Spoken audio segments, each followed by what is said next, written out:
right, Lainey, thank you very much. Well, almost every single night on this broadcast, we report on at least one act of gun violence. A group of concerned citizens in Winston-Salem got together this evening to brainstorm ways to make it stop. Kara Peters was at that meeting, and she joins us live tonight near downtown. Kara, what's on the table?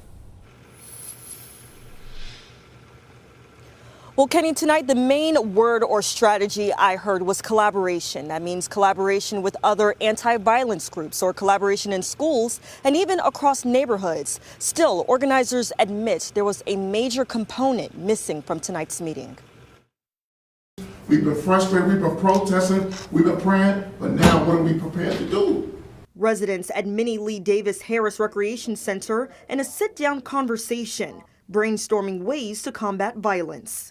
Just seeing, those people who lost loved ones to senseless violence and street violence, I wanted to be a part of this fight. The room filled with parents, frustrated residents, and even teachers. But one group missing from Monday's meeting, young people.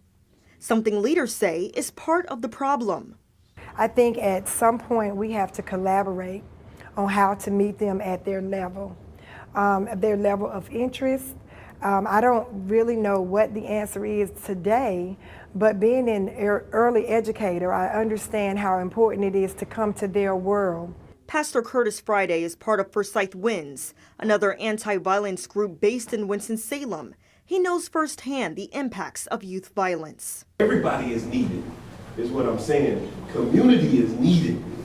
That's the big part of it. If the next door neighbor can go outside and tell the children, hey, stop, come in, or know each other when we go out there and canvass. The hope that these conversations and ideas extend far beyond their meeting. It may not be much. It might not be real big, and we might not have $1 million budget, but we have the heart and desire to see our community be what we know it should be. And Rally Up Winston-Salem has several other upcoming events where they're hoping to see more young people. If you'd like to learn more about these events or how to join the group, we will have all of that information in the story tonight on our website, WXII12.com. We are live tonight in Winston-Salem. I'm Kara Peters for WXII 12 News.